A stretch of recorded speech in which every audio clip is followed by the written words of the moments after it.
everyone. Welcome to your computational mathematics pop-up lecture. I would first like to thank Dave for inviting me to speak about something interesting, hopefully to you. And I think today's topic will fit very well with what we do in computational mathematics. And it's, I think, an interesting subject in computer science as well. So today I'm going to talk about the visualization of number sequences. We've seen in computational mathematics in lecture 1, we discussed about different number systems.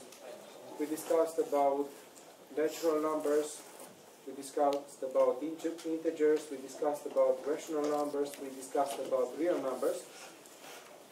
And then, about 2 weeks ago, we discussed about complex numbers, which were numbers in 2D. And we just had a look at some basic properties of complex numbers. We discussed about basic operations. We've seen how to add to complex numbers, how to multiply to complex numbers. However, the good thing about complex numbers is that we can see them. And today I'm going to discuss about some number sequences, about some of their properties. Then we'll briefly discuss about the idea of recurrence. Have you seen recurrences before? I think you used for loops. Has anyone used for loops so far? Yeah. Dave? Some of them will. Good. So then I shall briefly review the basic properties of complex numbers. And then I'm going to show you some of my research, which is related to the visualization of complex recurrences. So these are recurrences involving complex numbers. And the things I've been working on are related to the Fibonacci sequence. Do you know the Fibonacci sequence? Good. And we'll have a look at some Fibonacci numbers we can actually see. So this is the plan for today's topic, for today's presentation. As mentioned earlier today, there are different types of number sets, and they all come from our need to solve different equations. First, people invented natural numbers, which were used to count apples, or students in a room, or anything you can imagine. So 1, 2, 3, 4. Then to introduce the notion of depth, you know, the overdraft. To be able to express this, you need negative numbers. Then, if you want to share a pizza, or if you want to divide something, you need to introduce rational numbers, or percent, and also to work with percentages. While to be able to express square roots, you need to introduce real numbers. So all these number systems were produced by our need to solve equations, actually. We also discussed about a set cardinal, so the number of elements in a set. And then in computational mathematics, we discussed about different types of cardinals. So we discussed about natural numbers, even numbers. We've seen that the cardinal of an infinite set is a different story. So if we put two finite sets, they have the same cardinal if they have as many elements as each other. But if you discuss about infinite sets, the cardinal has a different meaning. For example, if you take the natural numbers starting from 0, and then the positive natural number starting from 1, which are more numerous?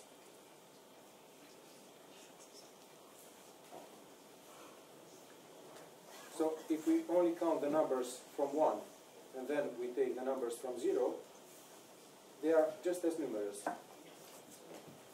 And to decide whether two infinite sets have the same cardinal, we just have to put the two sets in a one-to-one correspondence. So this is when we say that two infinite sets have the same cardinal. And we have different paradoxes of infinity. For example, if you count the even numbers, so you count every second number, and you take all the natural numbers, they are still the same. So if you just count every second number from natural numbers and you count them all, they are still as many. And you just need to find the one-to-one correspondence between the two sets. And for example, you can associate to each number, you associate is double. And this is a one-to-one correspondence between natural numbers and even numbers. There are many other interesting properties of infinity. For example, if you take how many rational numbers do you have between 0 and 1? Infinitely many. However, there was a mathematician in the 19th century, Georg Cantor, who showed that despite the fact that you have infinitely many rational numbers between 0 and 1, rational numbers are exactly as many as natural numbers. So between any two natural numbers, you put infinitely many rational numbers, but rational numbers are as many as natural numbers. So this is another paradox of infinity. Now we move on to sequences and convergence. A sequence is an ordered list of objects, as for example, even numbers, inverse numbers. So if you just put numbers in a list, you get a sequence. And for sequences, you may be able to define the limit of a sequence. And the limit of a sequence is a value near which all sequence terms eventually accumulate. So for example, if you take, and if such a limit exists, we say that the sequence converges. If such a limit does not exist, we say that the sequence diverges. For example, even numbers diverge, so the values just increase to infinity, while inverse numbers converge to 0. So you can see that all these numbers are eventually located very close to 0. And then geometric progression as well is converging to 0, while this sequence converges to 1/3. Then I want to introduce the idea of recurrence. What is a recurrence? A recurrence is just a procedure that you keep repeating.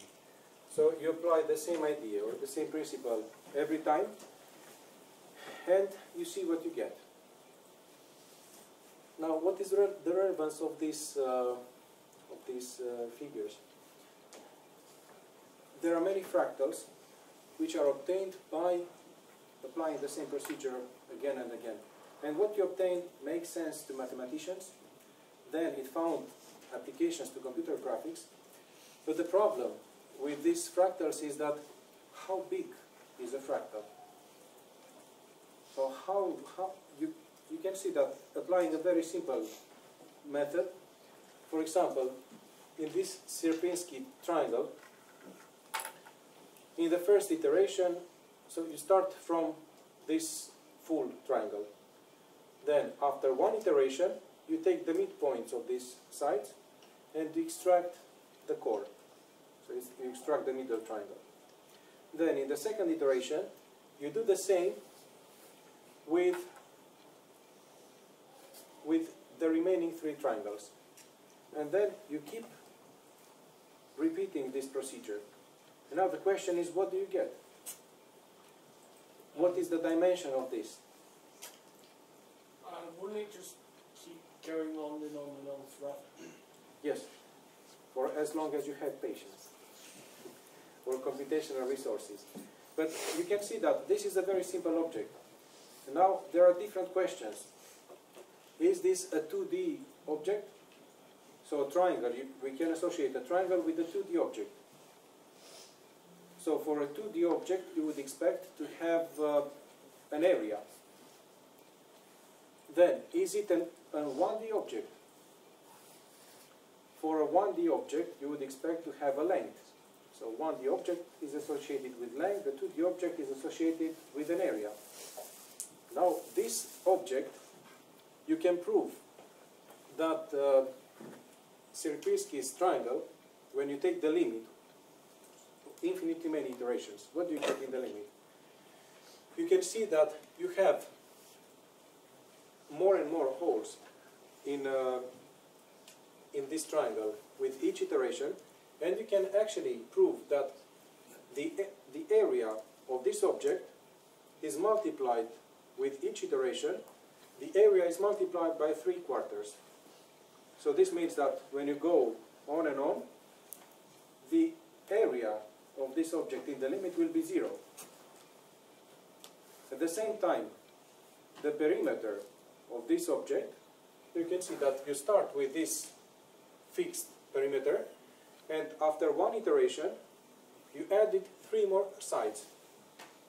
So the perimeter of this object increased by 50%. Now, what this means is that you can prove that this happens with each step, which means that the perimeter of this object, after infinitely many iterations, tends in limit to infinity. So now you get this kind of monster, which has an area 0. It's infinitely long, so it means that the dimension is somewhere between 1 and 2. So by applying a very simple transformation, we got this kind of object. There are now zillions of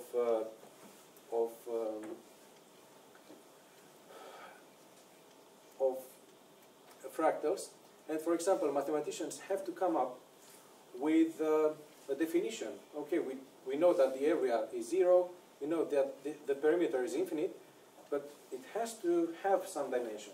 And then mathematicians discovered this Hausdorff dimension. And the Hausdorff dimension of this triangle is log 3 divided by log 2. And you can also create this kind of thing, which is a 3D object with holes in it. So you put holes in it. And this one has volume 0, infinite area, and Hausdorff dimension is something between 2 and 3. So I just wanted to illustrate that by applying a simple recurrence, you can get some things for which you have to create mathematics to make sense of them.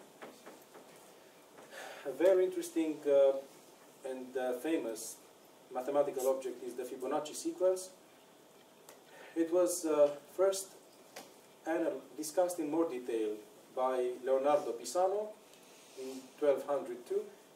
It seems that it was considered long before by Chinese mathematicians and by Indian mathematicians. So there are other people who found that there was something interesting with this sequence.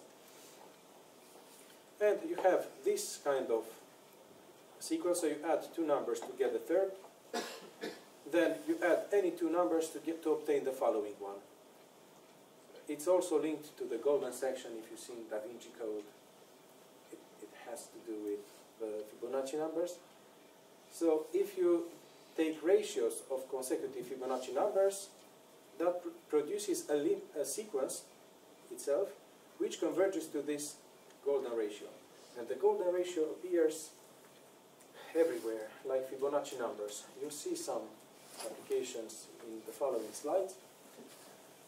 So some of these Fibonacci numbers appear in nature, in flower and fruit patterns. For example, in a chamomile head, you normally have, you can divide the seeds in a number of spirals, and both the number of seeds on a spiral and also the number of spirals are all sequences of this Fibonacci, are terms in the Fibonacci sequence.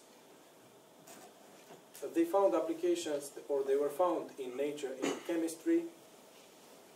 They are applied in electrical networks, in music, poetry,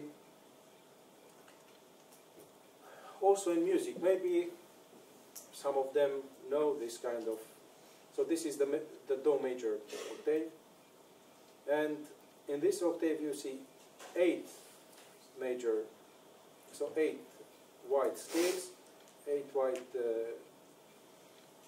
keys, and also 5 semitone keys. And so everything seems to be related to this sequences. And also in numerous studies show that the climax of songs is often found at the 5 point, so 61.8%. So you have in many sonatas you have something going up and then the climax and then it cools down. And this point, climax is usually found around that area. Now we'll see in a moment what is the relationship between these Fibonacci numbers and 2D numbers. But to do that we first need to understand some basic notions of complex numbers. And how did complex numbers arrive on the scene?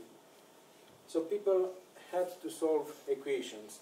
When people tried to solve the equation x squared equals 2, they had to create a new number system, which was the real numbers. Then people also tried to solve the equation x squared plus 1. They said, why not? It's a simple quadratic. We should be able to solve it. But this equation does not have any real solution. So if you just draw the parabola corresponding to x squared plus 1, this does not intersect 0. And then people invented the imaginary number, which is exactly the solution of this equation. So you just put x squared minus 1, and we defined the imaginary number as being root minus 1. And any complex number is represented by a plus bi, where both a and b are real numbers. So they have a real part, which is the horizontal coordinate, and an imaginary part, which is the vertical component of the number. And you can represent complex numbers in two ways. So this is a plus bi is very similar to 2D vectors. And we also have a polar representation for complex numbers, which considers the distance, so any point is given by its distance from the origin, and the angle, or the complex argument. And this is the angle between the horizontal axis and the current position of the point. So this is the definition of complex numbers. We have some basic operations. We've seen addition, subtraction, multiplication of two complex numbers. And to operate with complex numbers, it's quite easy because you just have to keep in mind that I squared is minus 1. So this is the only special rule. And apart from that, you treat I as a separate variable. And also, so you can always try to plot 2D numbers. The good thing about working in 2D is that you can actually see what the numbers do. In the Fibonacci sequence, we just had the numbers 0, 1, 1, 2, 3, 5, and they were going on forever. However, there were different attempts of linking Fibonacci numbers to 2D patterns. So for such an example is Fermat's spiral. And Fermat's spiral in the polar form is the following. So Rn is C times root n. So this acts like a growth rate. And you also have an argument which is n times 137.508. This is linked to the golden ratio, to the golden angle. So if you write a plus b divided by b equals a divided by b, if you solve this, one of the equations, it will produce this. So combining your growth rate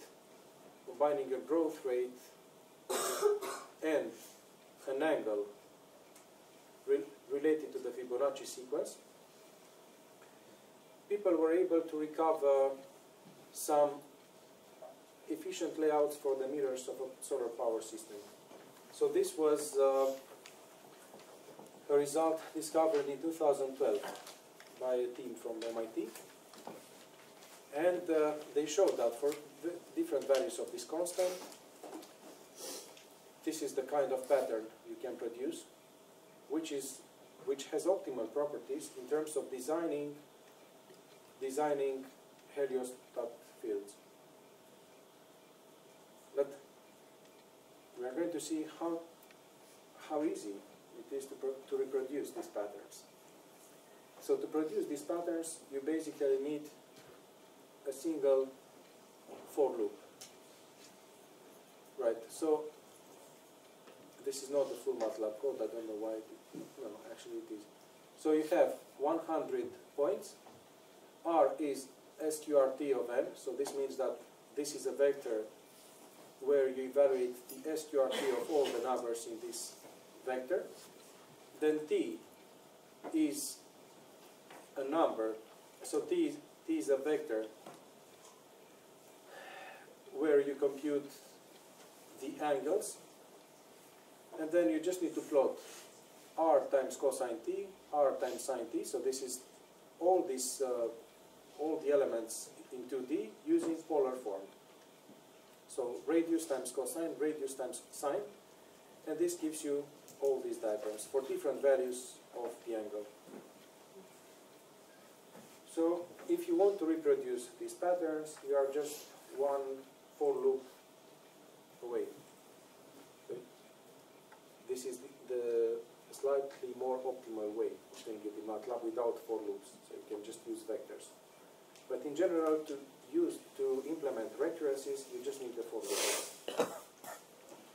Now I'm going to talk about some results after the thing. They are linked to the Horadam sequence. And this Horadam sequence is just a direct generalization of Fibonacci sequence to the complex plane. If in the Fibonacci sequence we were starting from 0, 1 as seeds of the recurrence, and we were adding two terms together to obtain the following one, in this sequence we start from any two numbers in 2D, we start from 2 points in 2D, two complex numbers, say D, and instead of adding the two consecutive terms together, we first multiply them by P and Q, other two quantities, two complex numbers. So we have actually 4 complex parameters. We have 2 initial conditions and 2 recurrence parameters. But the idea is exactly the same. So we have 2 arbitrary seeds and then 2 multipliers for each 2 consecutive terms. And then, so we multiply P times the current term, Q times the previous term, add the two together, and you get Wn plus 1. So in terms of implementation, it's still a for loop, which depends on 4 parameters. And of course, if you make particular choices of A, B, P, Q, you get many famous sequences. You get the Fibonacci sequence, you get the Lucas sequence, and so on. However, the good thing about this sequence, and the thing that we really contributed, was that you can actually visualize everything involving these sequences. And you can produce patterns like this. So in star, with star are represented the 2 initial points, and then for different values, for different choices of P and Q, you generate all these distinct shapes, all these distinct patterns. And I've been working on this for about 3 years. It will be soon 3 years. And there were more than 10 papers published on these patterns and their applications. And what is interesting is that sometimes you get patterns that are just finite, so those are of dimension 0. Then you can also get patterns. So what happens is that, so here you have term number 1, term number 2. Then here you will compute the third, then here you'll have the 4th, here you'll have the 5th, 6th, and so on.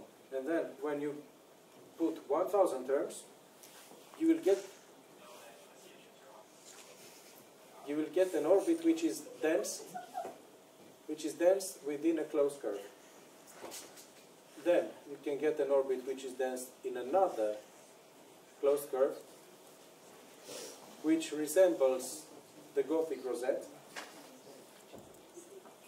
You can also get collapsible spirals. So these are spirals which have, we can, from the choice of parameters, we can say exactly how many attractor points, and also if the convergence to these attractor points is along rays or along spirals.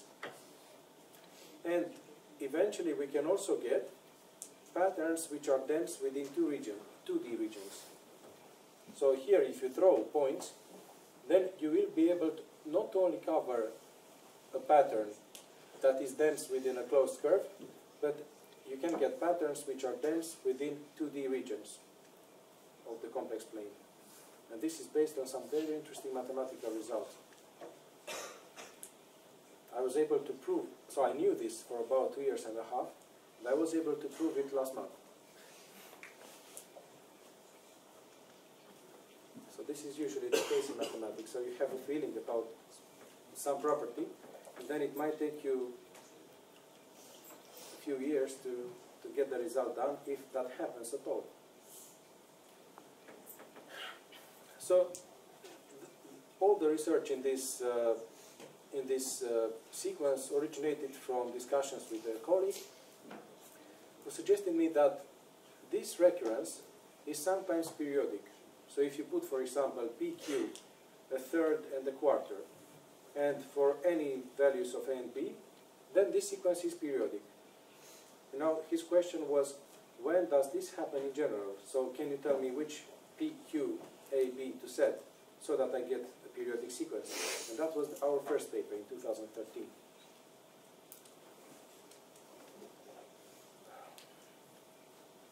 So you can see that, so this is the diagram corresponding to a closed orbit. So arrows indicate the increase in the sequence term. So this is sequence term number 0. Then this is number 1. This is number 2, 3, 4, 5, 6, 7, 8, 9, 10, 11, 12.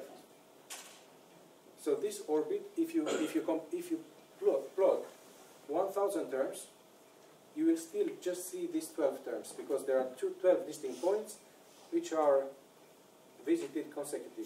So 1, 2, 3, 4, then the loop closes, and then it goes around this cycle. And then this is another pattern having as many elements. So this one also has 12. And then there are natural questions that we answered. A natural question that I answered was, okay, if you give me period 20, how many distinct patterns, because you can see these are 2 distinct patterns of period 12. How many distinct patterns can you find? And this question was answered in 3 ways. So we found 3 enumerations of, so HP of k is the number of Horadam patterns having period k. And this is Euler's phi function, which you are going to see in lecture number 10. And this is a famous number theory function, which has applications in cryptography. When you discuss about the RSA cipher, that is based on the properties of this Euler's phi function. And this is, I think, one of the nicest formulas I ever produced. So I found that the number of Horadam sequences of period k can be written as a simple sum over all divisors of k using Euler's phi function and also the function giving you the number of divisors of a function. And we gave the first context for a number sequence. There is an online encyclopedia of integer sequences where you can surely find Fibonacci numbers, Lucas numbers, Catalan numbers, and more than 250,000 more sequences. And we were able to give the first context for one of the sequences in that. And then the research on this created 7 more sequences. You can find them And this was the second paper on the enumeration of periodic orbits. And to illustrate how many orbits do you have for k equals 6. So this is a very small period. For k equals 6, you find 11 distinct periods, which all look very differently. And so we gave a context to the sequence 102, 309. And we also found some interesting formulae for different values, for particular values of this period. So the period is a square free number, which means that it's a product of prime numbers. Then you get this simple closed form of the number of periodic sequences. And the next question was, okay, we know how many periodic sequences there are, but do they all share a property of the geometric? So do all those geometric patterns share some common feature? And we proved that using this Horadam sequence, you can create multisymmetric patterns. This means that you can create patterns of 20 points whose nodes can be divided into 4 pentagons, 4 regular pentagons. So here we have 4 regular pentagons. And the same points represents the nodes of 5 squares. So here you have 1 square, second, third, fourth, fifth. And in general, if you take K1, K2 to be two numbers which have no common divisors, then you can create a pattern which has dual symmetry, which means that you create a pattern which has K1 times K2 points. For example, if you work with pentagons and hexagons, you create a pattern containing 30 points which has dual symmetry. Its nodes are either 6 regular pentagons or 5 regular hexagons. And I'm now trying to get some applications to cryptography, or I think data distribution centers. I have to talk to Dave about this data. So I think this is an interesting design which you can use in building networks with a given symmetry. So this is another paper. This was accepted for publication in 2016. And I also made an atlas of non-periodic Horadam patterns. So we have nearly finished the work on periodic patterns. So we know quite a lot of things about periodic patterns. But nobody so far tried to build an atlas. So what are the patterns you can recover from this, if you don't, from non-periodic Horadam sequences? And this is something I worked on for a while. And I was now able to finalize the discussion by characterizing the 2D dense patterns. So you can get stable patterns, which are on the left-hand side. So these are stable patterns which are dense within 1D regions, within 1D curves. So you have a curve, and then all the points produced by your recurrence lie within this curve, and any point on the curve is near one of the sequence terms. So you can prove. And the same for other patterns, 1D curves. Then you can show that there are patterns which are quasi-convergent, which means that you have a number of attractor points, and then all sequence terms get eventually close to these attractor points. And these are, you have this star convergence, or you have this spiral convergence. And all these properties, the number of rays in a star, they all depend on choices of the initial parameters. So if a certain parameter is 1/5, you get 5 petals. If the other one is 1/7, then you get 7 attractor points. So we know exactly which are the parameters creating a given pattern.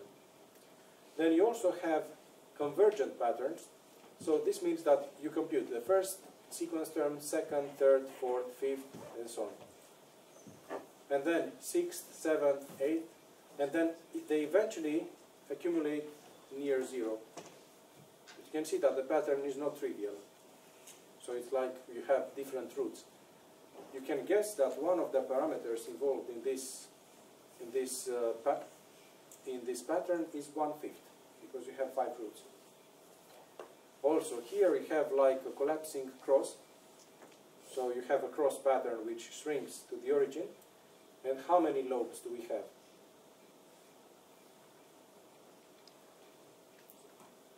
Oh. 1, 2, 3, 4. Why is that? Can you guess one of the parameters involved? 1/4. Yes. Because one of the parameters is 1/4, you get 4. And if I set that parameter to be 1/5, you would have got a flower. So you have a pattern with 5 petals. And then you can also get divergent patterns. For example, this pattern is divergent along 12 rays. Of course, one of the parameters is 1/12. And it could converge slower or faster depending on another parameter. And you can really tweak this parameter so that you get the pattern you want. And also, this is like water ripples, like rain ripples. And you can see that you have 8 ripples, and one of the parameters is 1/8.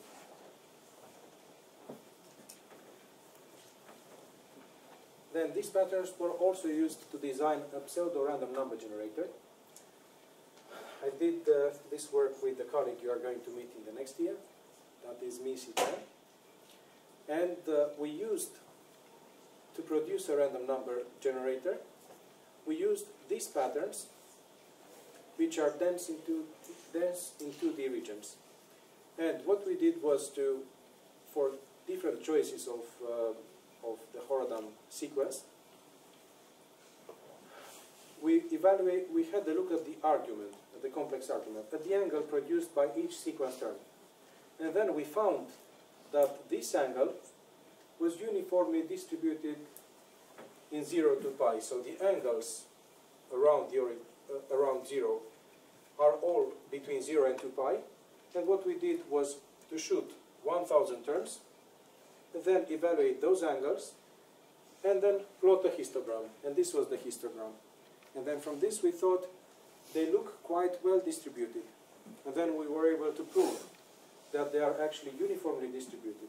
And then you will see that in many simulations you are going to run, or in many computer games, you need to build things that use random number generators. So as a randomly sampled number between 0 and 1. And this is the prototype for such thing.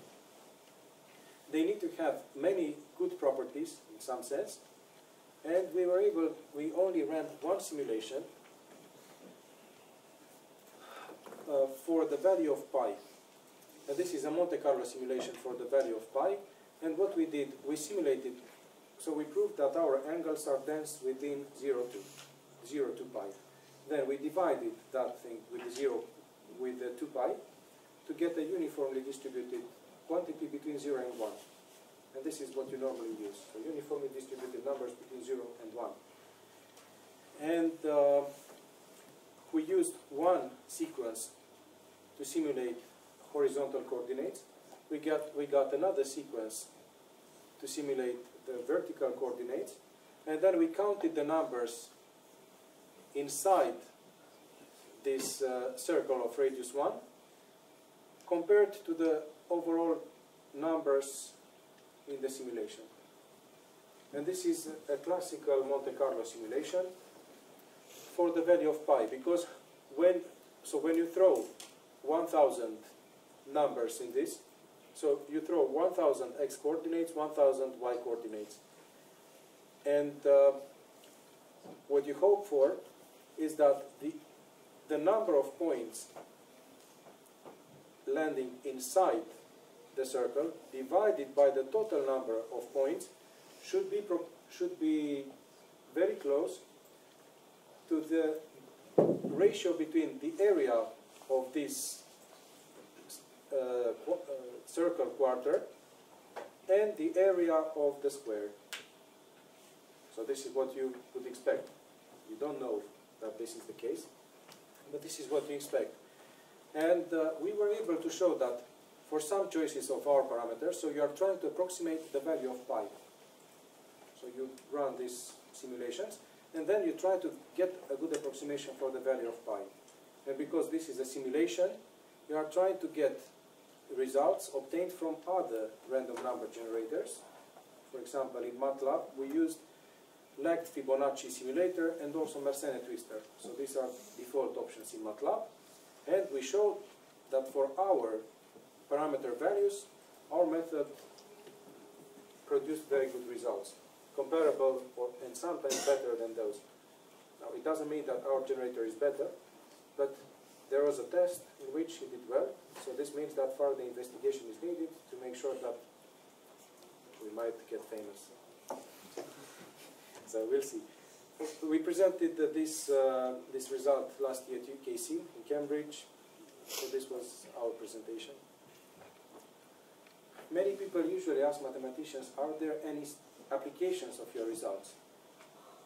And yes, we published school banners. So some of the school banners that we use in open days. So some of you who are student ambassadors will see some of these patterns for the mathematics programs, brochures. So now we have brochures, we have school banners, we have a random number generator. I have a nice poster as well. You can see it on in front of my office. And I think we'll find other applications as well. We are not just at the start of the research into applications of these numbers. If you are interested in projects involving these numbers or visualization of numbers, do let me know. And thank you very much for your attention. This is my daughter who is already starting working on Horadam patterns. So thank you for your attention.